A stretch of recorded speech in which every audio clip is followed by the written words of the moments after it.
Hindi na umandar, hindi ko alam kung anong sira. Yan, wala. Diba, hindi siya umiikot. Taas, baba. Alright, so tignan natin. Buksan natin.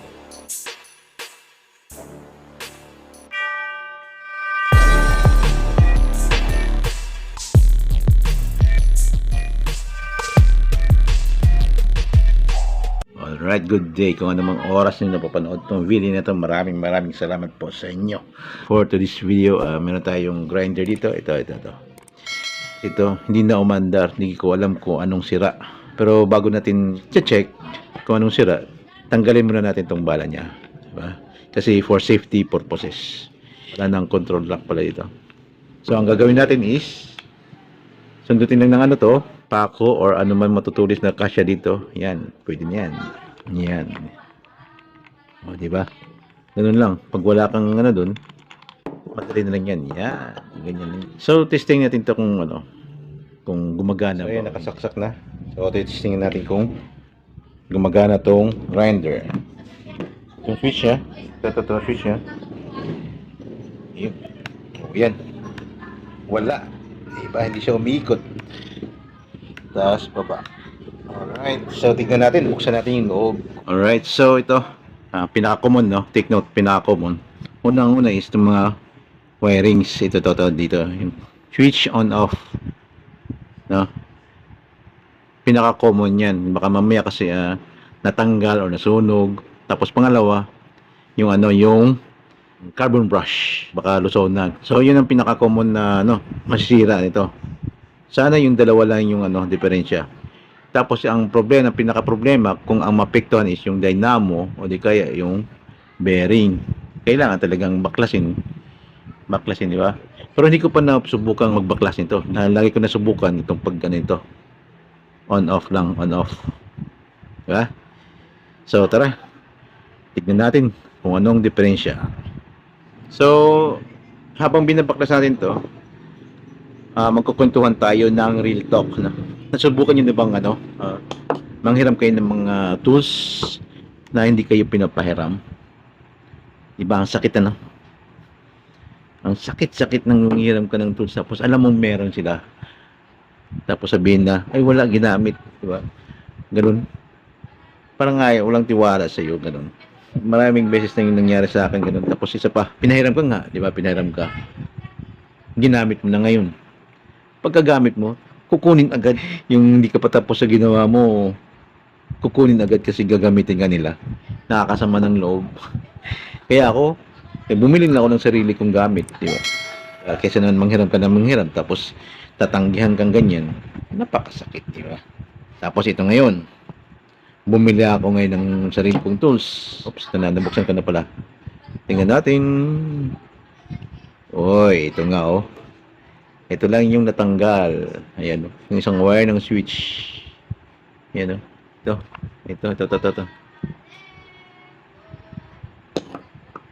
Tornilyo, itong tornilyo. Itong tornilyo. Ayan, nahulog lang siya. Ito lang pala ang diferensya. Ayan, kaya hindi siya umandar. Yun, kadalasan kasi ito lang yan, pinaka-common niya, common. Lalo pag hindi talaga tagtag yung grinder mo. Kumbaga hindi gaanong gamit.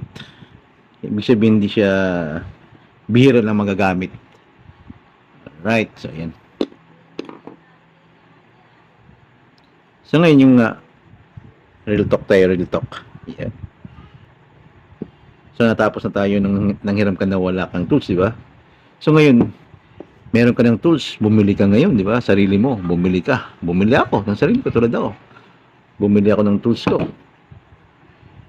Marami na manghiram ngayon sa iyo. Di ba? Marami na. Kasi alam nilang meron ka, di ba? Nanghiram sa iyo ngayon. Pag nanghiram sa iyo, tapos pag di mo pinahiram naman, di ba?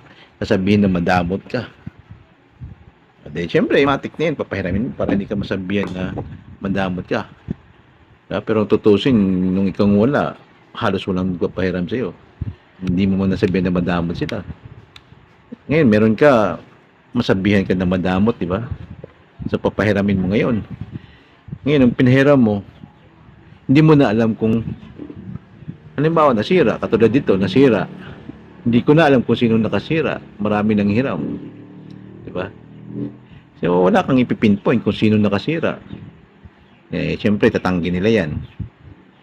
No? Kaya, obligado.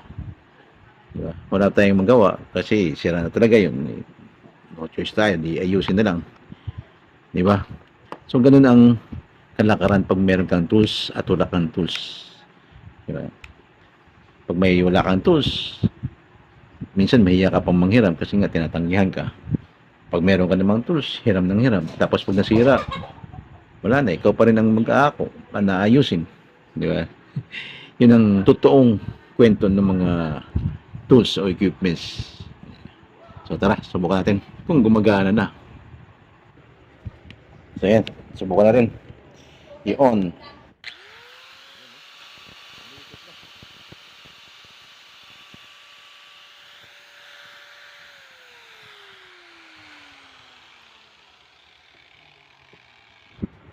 Right? So ayan.